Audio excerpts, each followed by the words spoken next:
Hello, good morning. माझं नाव doctor Tejas Pawar आहे. आज आपण रेस्पिरेटरी सिस्टम, पूर्ण ॲनाटॉमी, त्याचे muscles, larynx, pharynx, lungs, diaphragm इथपर्यंतची ॲनाटॉमी कवर करूया.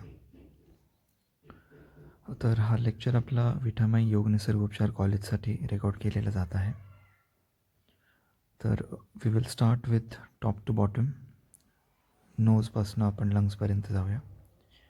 जे स्ट्रक्चर्स मध्ये मध्ये येतील ते मी तुम्हाला त्या वेळेस ॲप्रोप्रिएटली एक्सप्लेन करत जाईल. तर आपलं रेस्पिरेटरी ट्रॅक्ट सुरू होतो नेझल कॅव्हिटीपासनं. नेझल कॅव्हिटीमध्ये काय काय स्ट्रक्चर्स आहेत जे नेझल कॅव्हिटीशी कम्युनिकेट करतात ते आपले सगळे सायनसेस आहेत. हे frontal sinuses, maxillary sinuses, ethmoid sinuses, sphenoid sinuses. Right, all of these sinuses, frontal, ethmoid, maxillary आणि इथे फिनॉइड सायनस. ह्या बोनमध्ये, ह्या बोनच्या मध्ये इथे लोकेटेड असणार स्फिनॉइड सायनस. बोनच्या मध्ये असतो तो.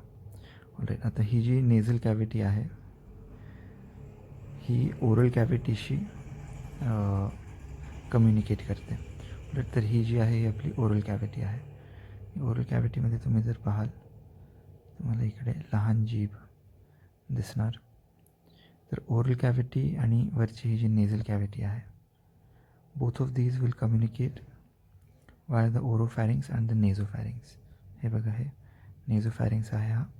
हा नेझल कॅव्हिटीचं कंटिन्युएशन आहे आणि हे आपली ओरल कॅव्हिटी आहे. त्याच्या मागे हा आपला असतो ओरोफॅरिंग्स. मी बाकीचे स्ट्रक्चर्स आता काढून टाकतो so that we can see things clearly.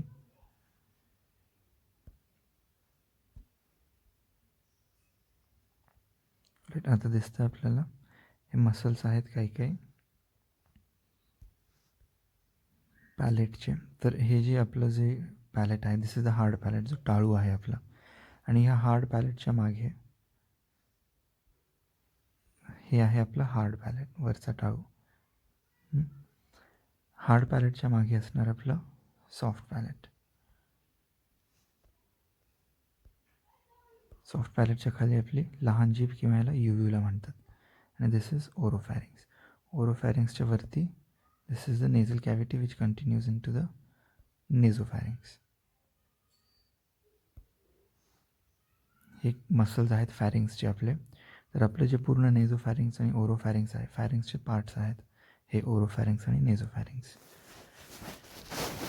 तर तर हे फॅरिंग्सचं मोटिलिटी, फॅरिंग्सचं डायमीटर, त्याला जे जे मसल्स अप्लाय करतात हे मसल्स आहेत सुपिरियर, मिडल आणि इन्फिरियर फॅरिंजियल कॉन्स्ट्रिक्टर मसल्स. हे फॅरिंग्सचं मूवमेंटला हेल्प करतात. ऑलराईट, आता इथे तुम्ही जर बघाल, जर अजून आपण खाली आलो ओरोफॅरिंग्स आणि नेझोफॅरिंग्सच्या, तर वी हॅव लॅरिंगोफॅरिंग्स, जे लॅरिंग्समध्ये लीड करतं. Larynx is nothing but the voice box. आणि हे फॅरिंग्सचे जे सगळे मसल्स आहेत, सुपिरियर, मिडल आणि इन्फिरियर कॉन्स्ट्रिक्टर्स, हे सगळे हायोइड बोनशी कनेक्टेड आहेत in some or the other way, either via cartilage और वाय लिगामेंट्स. ऑलराईट, आता हा हायोइड बोन आहे. आपल्याला गळ्यामध्ये आपण जर असे हात टाकला आणि फील करायचा प्रयत्न केला तर ह्या मसलचे आपल्याला हे जे टोकं आहेत, दीज एजेस आपल्या हाताला लागते. तर हा हायोइड बोन आहे. आपण हे हाईड करून टाकूया.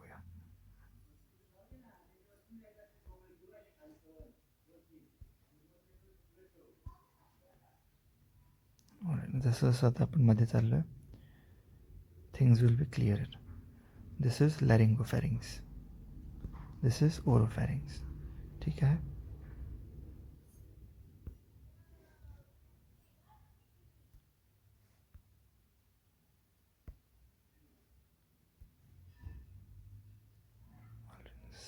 ठीक आहे.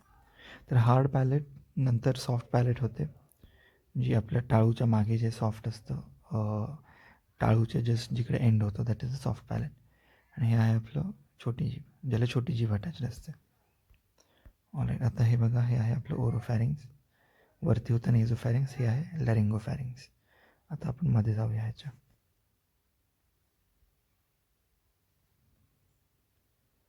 ह्याच्यामध्ये तुम्हाला ही जी फ्लॅप दिसते आहे ही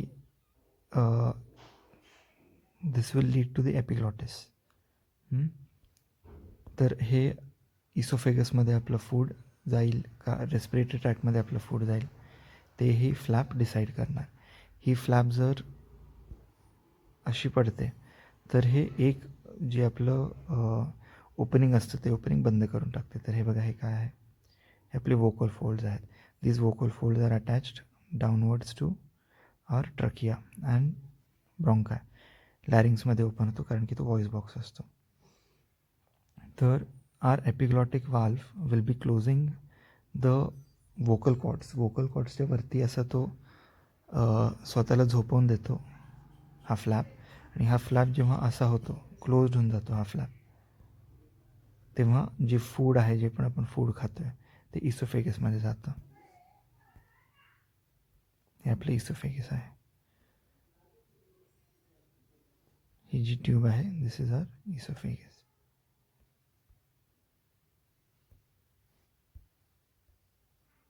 हे बघा, हे इसोफेगस आहे.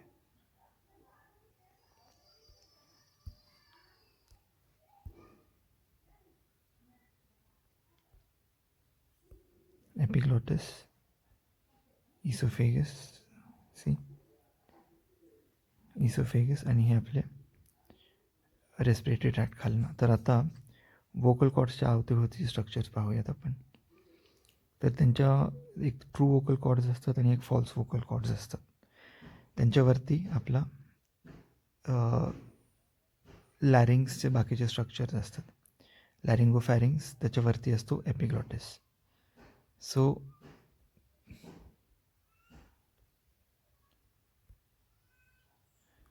ऑलराईट,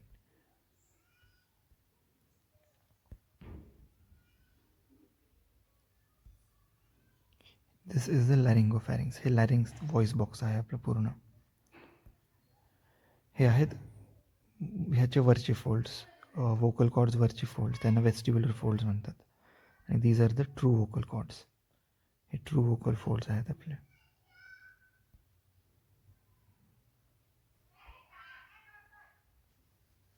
ऑलराईट, जरा ही डायग्राम बघा आता.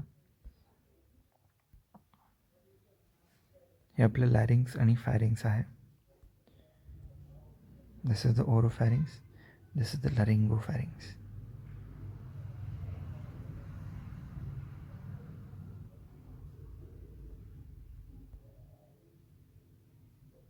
राईट, इथून आपला व्हॉइस येणार. हे वोकल कॉर्ड्स व्हायब्रेट होतात आणि व्हॉइस प्रोड्यूस होतो. आणि हे आहे आपला इसोफेगस. तर हे सगळे स्ट्रक्चर्स मी हाईड करतो म्हणजे आपल्याला एक ड्रॉ करण्यासारखं डायग्राम भेटेल. आपल्याला हायोइड बोन ड्रॉ करायचं आहे. आणि हे पहा, नेकमध्ये हायोइड बोनच्या जस्ट खाली थायरॉइड कार्टिलेज असतं. ह्या थायरॉइड कार्टिलेजच्या अराउंड आपली थायरॉइड ग्लँड असते.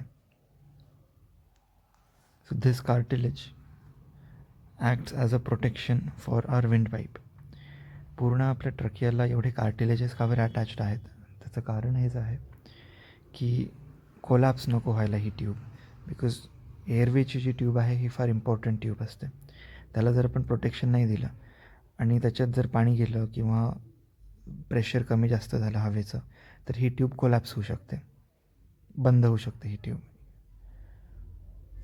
सो ह्याला आपण कार्टिलेजचे रिंग्स देतो सो दॅट ती ट्यूब पचकून अशी कोलॅप्स नाही होणार. राईट, हे आपला वोकल कॉर्ड्सच्या खाली मग आपला विंड पाईप सुरू होतो. तर हे आहेत आपले सगळे ट्रकियल कार्टिलेजचे रिंग्स. या रिंग्सच्या मध्ये आपला आहे ट्रकिया. ह्याच्या मागे आहे आपला इसोफेगस. ट्रकिया आणि इसोफेगस दोघं खाली जातात इन बिटवीन द लंग्स. या एरियाला आपण मीडियास्टायनम म्हणतो. एवढा area, the area between the lungs. आता ट्रकियाचं काय होतं आता पुढे, since we are doing respiratory system. ट्रकियाचे डिव्हिजन्स होतात. प्रायमरी डिव्हिजन्स 2 असतात. प्रायमरी कार्टिलेजिनस ट्रकिया हा this is a primary bronchiole, sorry primary bronchus आहे हा. हे दोघं these both are primary bronchi. Bronchus is singular, bronchi is plural. मी आता हे लंग्स हाईड करतो आता. तर ह्यांचे स्ट्रक्चर्स बघा. मी आता हे राईट लंगचं दाखवतो आहे तुम्हाला. लेफ्ट साईडला बिकॉज आपलं हार्ट असतं, ती लंग कम्पॅरेटिव्हली छोटी असते. हे बघा, हे हार्टसाठी जागा आहे. This is where the heart is. तर हार्टसाठी जागा असते. So left lung is comparatively smaller. Primary cartilaginous division आहे, प्रायमरी ब्रॉन्काय आहे. Primary bronchi will divide into, this is a primary bronchus और अ प्रायमरी ब्रॉन्काय. 2 म्हणजे ब्रॉन्काय, सिंग्युलर म्हणजे ब्रॉन्कस. हे बाकीचे जे आहेत हे आहेत इंटरमिडिएट ब्रॉन्काय. त्याच्यानंतर लोबार ब्रॉन्काय, ते एक लोबला जातात लंगच्या. हे सगळे लोबार आहेत. तर राईट साईडमध्ये आपले 3 लोब्स असतात टोटल लंगचे. 1, 2 आणि 3. हे 3 लोब्स ऑफ द लंग्सला हे सप्लाय करतात ब्रॉन्काय. आणि हे जे आहे हे टर्मिनल, सेगमेंटल आणि टर्मिनल ब्रॉन्काय आहेत. हे मग हळूहळू अल्व्हिओलाय बनतात यांचे, अजून छोटे छोटे डिव्हिजन्स होऊन. राईट, हे आहे अल्व्हिओलायचं स्ट्रक्चर. हे टर्मिनल ब्रॉन्क्युल आहे. प्रायमरी ब्रॉन्काय, सेकंडरी ब्रॉन्काय, लोबार ब्रॉन्काय आणि टर्मिनल ब्रॉन्क्युल्स.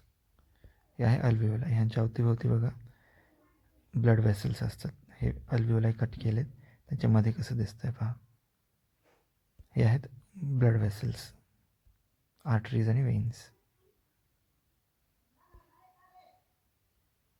हे सगळे ह्या अल्व्हिओलायला लाईन करतात आणि ऑक्सिजन घेऊन जातात ह्याच्यातनं. ओके, आता यांच्या अवतीभोवती जे ब्लड वेसल्स वगैरे आहेत ते जरा महत्त्वाचे आहेत, म्हणून ते आपण कवर करायला हवे तिथे. हार्टमधून जेव्हा आपली ऑर्टा निघते,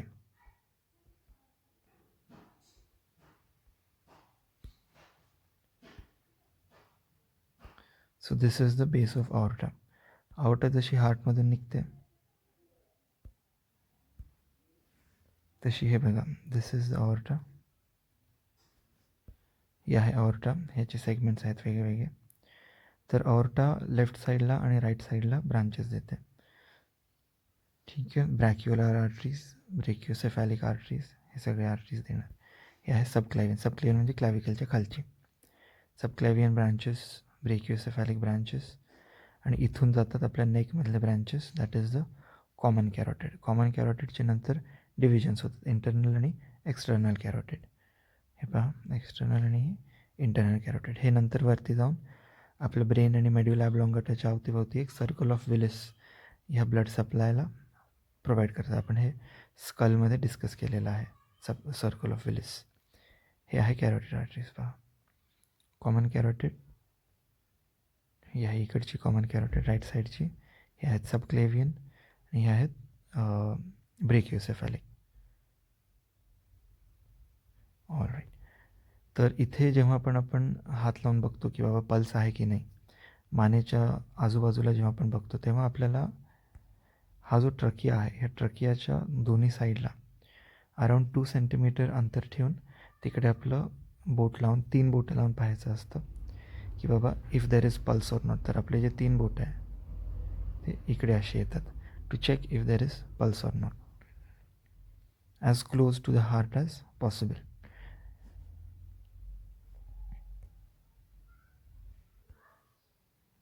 ऑलराईट. आता हे मला एपिग्लॉटिसचं जरा बेटर पिक्चर भेटलं आहे. हे पहा, हे आपलं पूर्ण ट्रकिया आहे. This is our thyroid cartilage. Thyroid कार्टिलेजच्या मध्ये जिकडे इथे आहे ना, ह्याच्या मागे आपलं इसोफेगस असणार आहे. तर जेव्हा this is the epiglottis, this is the epiglottis. Alright. तर हे एपिग्लॉटिस क्लोज होतं आणि विंडपाईप बंद करून टाकतो, लाईक सो. हा जो फोल्ड आहे एपिग्लॉटिसचा, लीफ लाईक स्ट्रक्चर, हे असं पडणार आणि याला बंद करून टाकणार. हे पहा, हे स्ट्रक्चर पहा.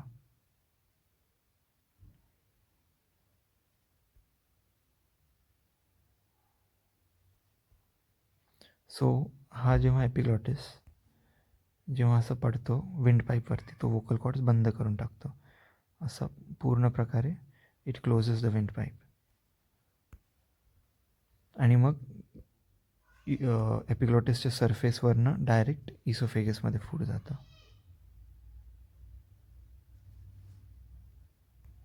इथे इसोफेगस असतो. Yes, correct. हे आपला ट्रकिया आहे.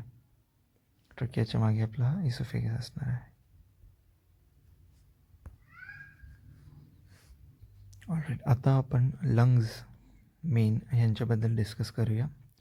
लंग्स डिस्कस करताना आपले diaphragm, intercostal muscles, inspiratory muscles, expiratory muscles, जे मसल्स आपण ब्रीदिंगला यूज करतो, हे सगळे मसल्स आपण माहीत करून घेऊया की what do they function, how do they function, कसं इन्स्पिरेशन होतं. इन्स्पिरेशन म्हणजे श्वास आत घेणे, एक्सपिरेशन म्हणजे श्वास बाहेर सोडणे. How do all of these mechanisms occur and by which muscles. तर आपले हे लंगचं लोकेशन आहे. आपल्या चेस्ट कॅव्हिटीमध्ये लंग्स लोकेटेड असतात. द रिझन चेस्ट कॅव्हिटी आणि रिब्स हे एवढं प्रोटेक्शन का दिलेलं आहे लंग्सला, बिकॉज ते खूप मऊ आणि खूप सॉफ्ट स्ट्रक्चर्स असतात आणि they are extremely blood rich. त्याच्यात ब्लड सप्लाय खूप जास्त असतो त्यांच्यामध्ये. त्याच्यामुळे आपल्याला त्यांना प्रोटेक्ट करणं गरजेचं असतं. त्यांना अजिबात ट्रॉमा चालत नाही, बिकॉज एअर प्रेशर लंगच्या आतमध्ये जास्त असतं. जर ॲटमॉस्फिअरिक प्रेशर आणि लंगच्या आतमधलं प्रेशर सेम झालं तर लंग कोलॅप्स होऊ शकते. कोलॅप्स होणं म्हणजे काय असतं, इमॅजिन करा की लंग एक बलूनसारखा आहे. So imagine that this is a balloon. बलूनच्या अवतीभोवती एक अजून कॅव्हिटी असते एक लंगमध्ये. तर लंगमधली ही जी आहे ह्याच्यात एअर खूप जास्त आहे, मधली जी कॅव्हिटी आहे ती. In this air pressure is very high. आणि लंगच्या बाहेर एक मेम्ब्रेन असते, ह्या मेम्ब्रेनला आपण प्लुरा म्हणतो. तर ही जी प्लुरल मेम्ब्रेन आहे ह्याच्यामध्ये एक व्हेरी थिक विस्कस फ्लुईड असतं, एकदम असं घट्ट पाण्यासारखं फ्लुईड असतं आणि हे खूप कमी असतं. इट इज व्हेरी स्मॉल क्वांटिटीमध्ये असतं. प्लुरा आणि ही जी मधली लंग आहे ह्यांच्यामध्ये there is hardly a few millimetres of width between them. आणि त्या मिलीमीटर्स ऑफ विड्थमध्ये हे थिक प्लुरल फ्लुईड भरलेलं असतं. आता ह्या फ्लुईडचं काय काम आहे, या फ्लुईडचं काम आहे की ही जी मधली लंग आहे ह्याला बाहेरच्या रिबकेजशी चिटकावून ठेवणे. विच इज व्हाय ह्या प्लुरल फ्लुईडमधलं जे एअर प्रेशर आहे this is extremely low, almost vacuum create केलेली असते. बिकॉज ही जी प्लुरा आहे ही बाहेरची मेम्ब्रेन मधली जी पूर्ण लंगची टिश्यू आहे तिने रिबकेजपर्यंत ओढून ठेवलेलं असतं. आणि रिबकेजपर्यंत ओढून ठेवण्याचं काम हे ह्या फ्लुईडचं सक्शन प्रेशर करतं. आपण व्हॅक्यूममध्ये कसं पूर्ण फ्लुईड सक करतो तसंच हे लो प्रेशर ह्या कॅव्हिटीमधलं, ह्याला प्लुरल कॅव्हिटी म्हणतात. This space is pleural cavity. So this negative pressure in pleural cavity is maintained by this pleural fluid. जर समजा बाहेरून गोळी लागली किंवा बाहेरून कोणीही चाकू मारला आणि जर सपोज बाहेर कोणीतरी चाकू मारला आणि हे प्लुरल फ्लुईडमध्ये एक ब्रेकेज आली, एवढं तुटून गेलं आहे, तर बाहेरची हवा सगळी मध्ये येईल आणि ही जी पूर्ण लंग आहे जी रिब केजपर्यंत स्ट्रेच झाली होती ती छोटी होऊन तेवढी पूर्ण लंग एवढीशी लंग होऊन जाईल. ह्याला आपण लंग कोलॅप्स म्हणतो. म्हणजे तो फुगा फुटून जाईल. त्या फुग्याला जे ओढून ठेवत होतं, the air pressure that was keeping that balloon inflated is no more आणि ती लंग कोलॅप्स होऊन जाते आणि श्वास नाही घेत आहेत. मोस्टली ट्युबरक्युलोसिसमध्ये ह्या प्रकारचं लंग कोलॅप्स दिसतं.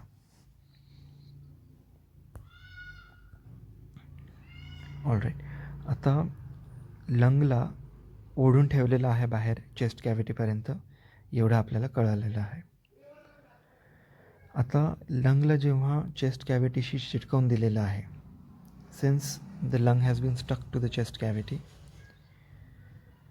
How do we take in air, how do we breathe out air, आपण श्वासमध्ये बाहेर कसं काय करतो? तर त्यांच्यासाठी मसल्स आहेत. जी मसल्स आपल्याला श्वास आतमध्ये घ्यायला अलाव करतात ते रिबकेजचा डायमीटर मोठा करणार. रिबकेज ह्या डायरेक्शनमध्ये मूव्ह होतो मोठा आणि छोटा होताना. आणि डायफ्राम, हा जो डायफ्राम आहे खालचा, is the most important muscle in respiration. तर हे जे सगळे मसल्स आहेत जे आपण आता लवकरच बघू, all of these help in either this movement which is श्वास आतमध्ये घेतला, or they help in this movement म्हणजे आपण श्वास बाहेर सोडतो. डायफ्राम जर वरती गेला तर आपल्याला श्वास बाहेर सोडायला लागेल.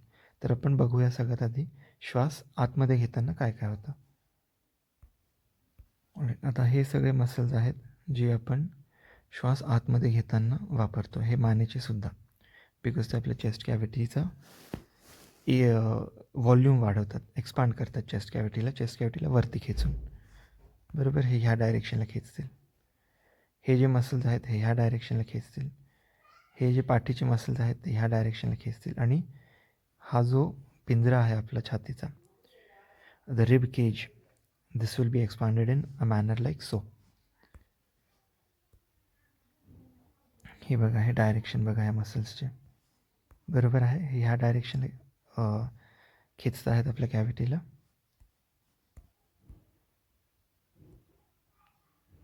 हा आपला डायफ्राम आहे. ऑलराईट, सो श्वास आतमध्ये घेताना कुठले कुठले मसल्स आपण वापरतो? सगळ्यात आधी हे एक मसल्स आहेत बघा, ह्यांना सगळ्यात मेन जे मसल्स आहेत आपले, दे आर दीज मसल्स. ह्यांना आपण इंटरकॉस्टल मसल्स म्हणतो. कॉस्टल म्हणजे रिब, इंटरकॉस्टल म्हणजे बिटवीन टू रिब्स. तर हे जे इंटरकॉस्टल मसल्स आहेत यांची डायरेक्शन अशी का बरं आहे? So they are in this direction because we have to pull it in this direction. बरोबर, आपल्या रिबकेज ह्या डायरेक्शनमध्ये पुल करायचं आहे. So they help in opening up the ribcage. मसल्सच्या डायरेक्शनमध्ये सगळं असतं. दुसरा मसल पहा, हा सेराटस अँटेरियर, सेम फंक्शन. हा मसल पहा, serratus posterior, same function. Pectoralis minor, हा आपण अपर आर्ममध्ये करताना पेक्टोरॅलिस मायनर बघितला होता. चेस्टचा मसल जो आहे पेक्टोरॅलिस मेजर आणि pectoralis minor. So this muscle also helps in expanding the ribcage. हे आहेत आपले स्टर्नोक्लिडोमॅस्टोइड मसल्स, आपली नेकच्या मूव्हमेंटचे मसल्स आहेत हे. So this sternocleidomastoid muscle also helps in lifting up of the ribcage. एक पेक्युलियारिटी आहे इकडे. तर हे जे स्टर्नोक्लिडोमॅस्टोइड मसल आहेत हे सगळे ॲक्सेसरी मसल्स आहेत. हे फारसं काही मदत करत नाही, खूप कमी प्रमाणात मदत करतात. बिकॉज ह्या डायरेक्शनवरचा पुल इन्स्पिरेशनला जास्त हेल्प नाही करत. पण हे मसल्स इन्क्लूड केलेले आहेत कारण की जेव्हा लोकांना लंगचे काही आजार होतात, इमॅजिन लंगमध्ये पाणी भरलं आहे, लंगमध्ये पू भरला आहे, किंवा COPD झालेला आहे, तो इन डिझीजेस लाईक दोज, हे जे सेकंडरी किंवा ॲक्सेसरी रेस्पिरेटरी मसल्स आहेत लाईक स्टर्नोक्लिडोमॅस्टोइड, हे मसल्स खूप जास्त काम करायला लागतात. बिकॉज नॉर्मल रेस्पिरेटरी मसल्स आहेत त्यांच्यानी लंगचं फंक्शन पुरेसं होत नाही, कारण की लंगमध्ये पाणी भरलेलं असे आणि लंगला जास्त एक्सपांड करावं लागतं. दॅट इज द रिझन हे जे सेकंडरी मसल्स आहेत हे ओव्हरड्राईव्हमध्ये जातात, त्यांची साईज वाढते आणि they compensate for the reduced lung volume. म्हणून हे आपण स्टर्नोक्लिडोमॅस्टोइड, जर सपोज कोणाचा मानेचा हा मसल खूप मोठा असेल, दॅट मीन्स मे बी त्यांच्या लंगमध्ये पाणी भरले किंवा लंगमध्ये काही ना काहीतरी पॅथॉलॉजी एक्झिस्ट करत आहे. राईट, हे झाले आपले सगळे इन्स्पिरेटरी मसल्स, श्वास आतमध्ये घेण्याचे muscles. Intercostal sternocleidomastoid, intercostal serratus anterior, serratus posterior, sternocleidomastoid आणि पेक्टोरॅलिस मायनर. ओके, हे इंटरकॉस्टलचेच टाईप्स आहेत वेगळे वेगळे. External intercostal, internal intercostal. All right. आता श्वास बाहेर सोडायचे मसल्स, ह्यांच्यामध्ये सुद्धा काही काही मसल मेन आहेत. पुन्हा तेच मसल्स आहेत मेन. हे बघा, इंटरनल इंटरकॉस्टल इकडे. तर ह्यांची डायरेक्शन बघा आता. ह्यांची डायरेक्शन अशी अशी आहे, बरोबर. सो दॅट मीन्स की हे जे मसल्स आहेत हे ह्या डायरेक्शनला पुश करतील. जे आपले दुसरे मसल्स होते ते कसे होते बघा मागे जा, they're in a different direction. So ही जी डायरेक्शन आहे, when you are moving them along this axis, तुमचं रिब केज जो आहे that will move in this direction आणि तो बंद होईल. जे मेन मसल्स आहेत ते आपले इंटरकॉस्टल मसल्सच आहेत.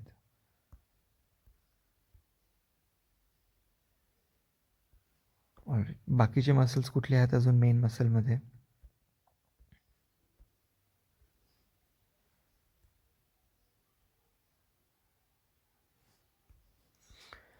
तर त्यांच्यामध्ये आहे हे बघा, आपला जो डायफ्राम आहे that will help in both expiration as well as inspiration, but mostly diaphragm will be more helpful in inhalation. डायफ्रामचं आपण स्ट्रक्चर आणि हे सगळं वेगळं करूया, कारण की त्याचा एक वेगळा प्रश्न येतो तुम्हाला. So will talk in diaphragm in detail just a little bit later. हे आहेत आपले main expiratory muscles are internal इंटरकॉस्टल्स.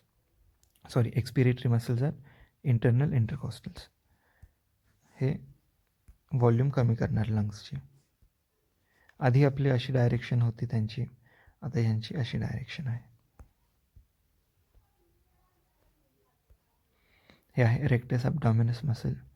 तर आपले जे ॲबडॉमिनचे जे मसल्स आहेत, आपले ॲबडॉमिन जेव्हा आपण श्वास बाहेर फेकतो प्राणायाम करताना किंवा एनी अदर एक्सरसाइज, तेव्हा आपण पोटाचे मसल्ससुद्धा यूज करतो टू रेग्युलेट एअरफ्लो.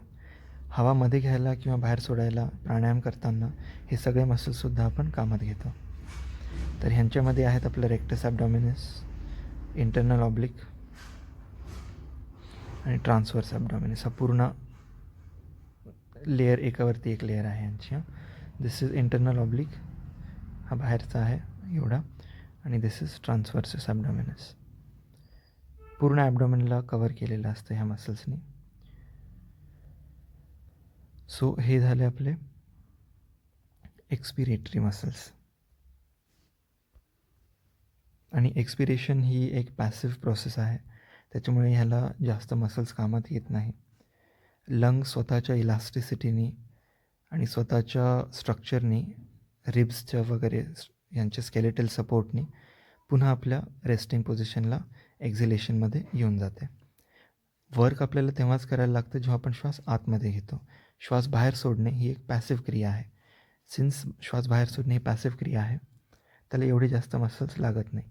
बट फोर्सफुल एक्झिलेशन करायचं आहे, जसं प्राणायाममध्ये करतो आपण, त्याच्यामध्ये आपण हे सेकंडरी एक्सपिरेटरी मसल्स कामात घेतो, हे तिघं. All right, fine. ऑलराईट, आता आपण लंग्स बघूयात. तर लंग्समध्ये ही बघा, ही जी आहे this is our right lung. Right लंगमध्ये आपल्याला 3 पार्ट्स दिसतील, बिकॉज राईटमध्ये एरिया जास्त असतो, लेफ्टमध्ये 2च पार्ट्स दिसतात.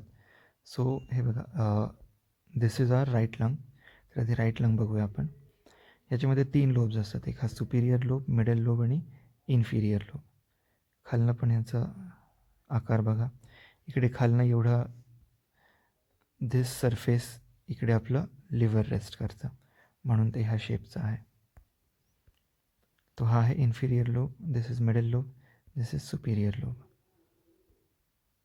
इथे मागणं जिकडनं आपला ट्रकियामध्ये जातो, तर हा जो एरिया आहे this is known as the hilum or the root of the lung.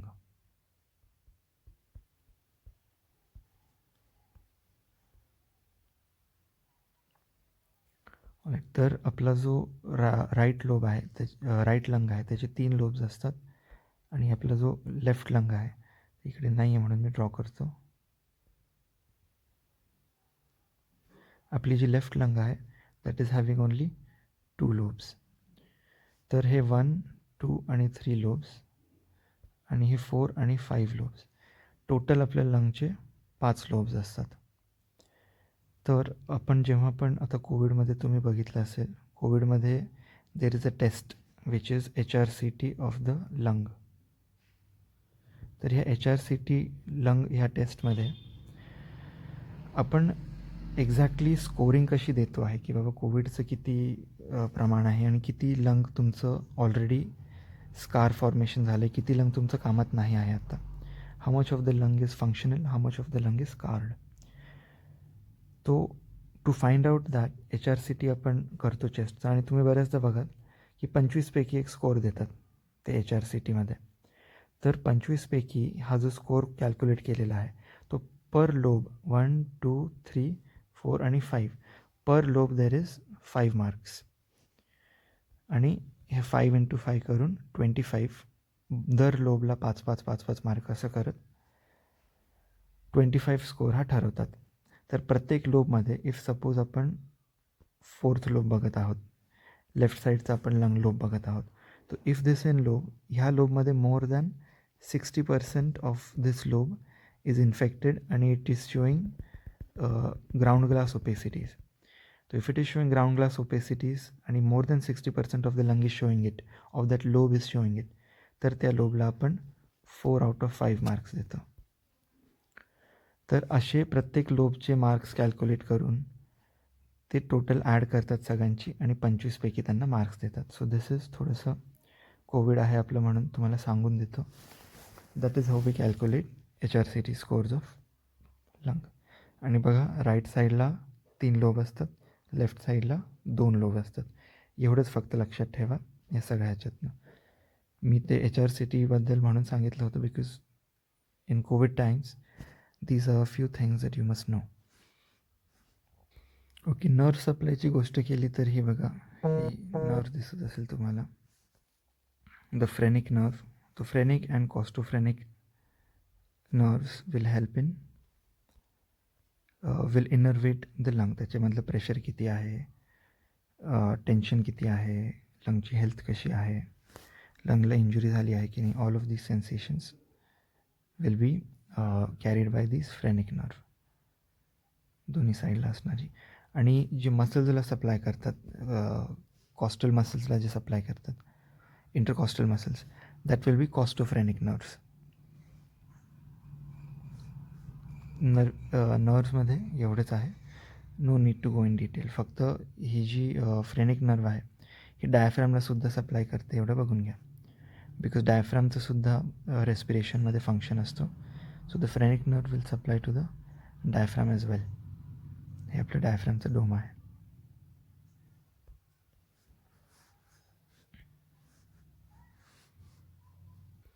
आता पल्मोनरी सर्क्युलेशनमध्ये पहा, ब्लड सप्लाय लंगचा कसा असतो. तर लंगमध्ये एक गोष्ट जरा वेगळी असते, something has रिव्हर्स्ड in the lung. तुम्ही जे बघाल, जी रेड कलरची जी आहे ती वेन आहे. So the red colour which carries oxygenated blood is the pulmonary vein. आणि जी ब्लू कलरची आहे that is the pulmonary artery. Usually arteries red असतात because they carry oxygenated blood आणि वेन्स ब्लू असतात because they carry deoxygenated blood. But इकडे उलटं झालेलं आहे. Pulmonary vein is carrying oxygenated blood आणि pulmonary artery is carrying deoxygenated blood. हे सगळे हार्टला परत येऊन सप्लाय करतात. Pulmonary vein will come back, right side of the heart.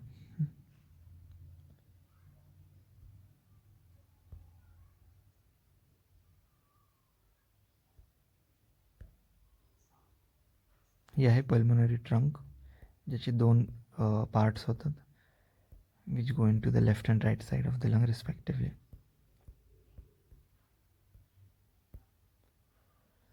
हे जेव्हा ब्लड ऑक्सिजनेट करून आणतात तेव्हा ते लेफ्ट साईड ऑफ द हार्टला जातं. जे डिऑक्सिजनेटेड ब्लड असतं ते सगळं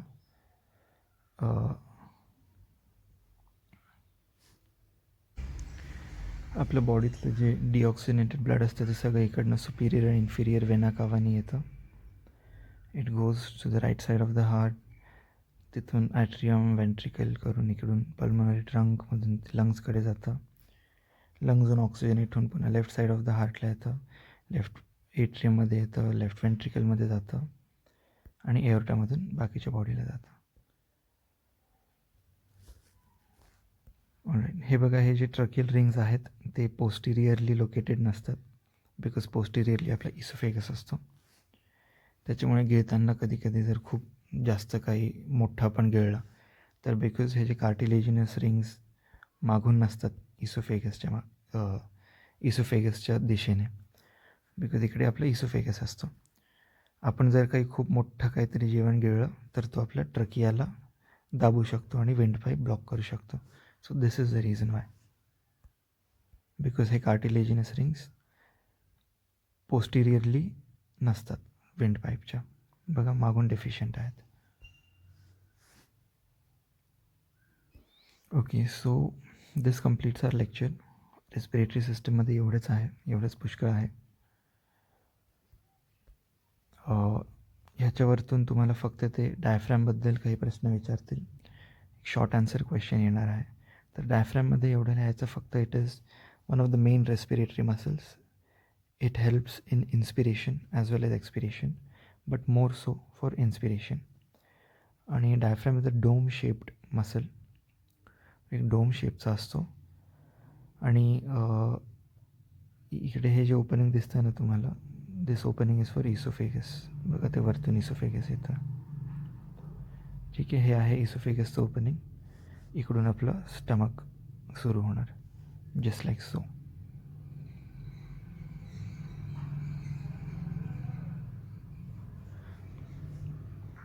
तो हे इसोफेगसचं ओपनिंग आहे. याला इसोफेगल हायॅटस म्हणतात. तर ही जी रिंग आहे दिस इज ॲन्युलर लिगामेंट असतं तिकडे, त्याला ॲन्युलर फायब्रोसिस पण म्हणतात. तर धिस लिगामेंट ह्याच्यावरती पूर्ण इसोफेगस कॉन्ट्रॅक्ट होत असतं. So this is the mid point जिकडून इसोफेगस नाही, डायफ्रॅम. तर दिस इज द पॉईंट जिकडे डायफ्रॅम आपल्या पूर्ण मसलला कॉन्ट्रॅक्ट करतं. So this is a cartilaginous, थोडा हार्ड फायब्रोज्ड एक पॉईंट आहे हा. इथे सगळं जे डायफ्रॅम आहे that will all contract towards.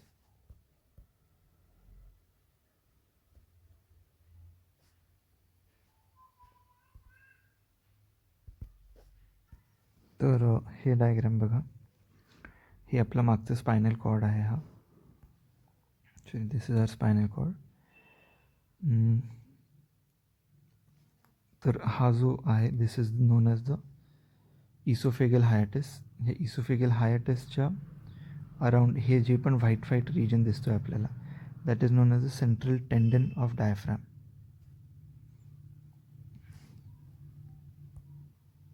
Okay, तर हे मी सांगत होतो त्या मागच्या डायग्राममध्ये, जी ओपनिंग आहे त्याच्या अराउंड आहे हा पूर्ण टेंडन. So it is around the opening of the vena cava also, it is around the opening of the oesophagus also. ठीक आहे, हे इसोफेगसचं ओपनिंग आहे. आणि मागे बॅकवर्ड्स देर इज ऑर्टिक हायॅटस, इकडे डिसेंडिंग ऑर्टा इकडनं बाहेर येते. तर ते त्याच्यात दाखवलं नव्हतं, इकडे आहे, प्लीज हॅव अ लुक. तर हा जो पूर्ण जो व्हाईट पोर्शन आहे that is actually the annular ligament of the central tendon of the diaphragm. That is it. त्यांची फक्त रिब्सला बाहेरनं अटॅच्ड असतो, त्यांचे अटॅचमेंट्स इकडे बाहेरचे आहेत. नर्व सप्लाय ह्याचं पुन्हा फ्रेनिक नर्वच आहे. ओपनिंग्स त्याच्या दोन आहेत, एक वेना कावासाठी ओपनिंग आहे आणि एक इसोफेगससाठी ओपनिंग आहे. या पूर्ण ओपनिंगच्या अराउंड जे व्हाईट स्ट्रक्चर आहे that is the central tendon of the diaphragm. आर्टरीसाठी गॅस्ट्रिक आर्टरीज सप्लाय करतात डायफ्रॅमला. आणि अटॅचमेंटमध्ये त्याचे लोअर मोस्ट जे रिब्स आहेत ते लोअर मोस्ट रिब्स आहेत. पोस्टिरियरली तो वर्टिब्राला अटॅच्ड असतो. I think lumbar vertebra second third lumbar वर्टिब्राला अटॅच्ड असतो तो. आणि पुढे झिफर्ड प्रोसेसला अटॅच्ड असतो तो. झिफर्ड प्रोसेस ही स्टर्नम जिकडे एंड होतो तिकडे एक त्रिकोणी छोटीशी प्रोसेस असते, that is a xiphoid process. So anteriorly it is attached to the Cepheid process. Alright, that is it. आपल्या रेस्पिरेटरी सिस्टममध्ये एवढंच आहे. All right, thank you.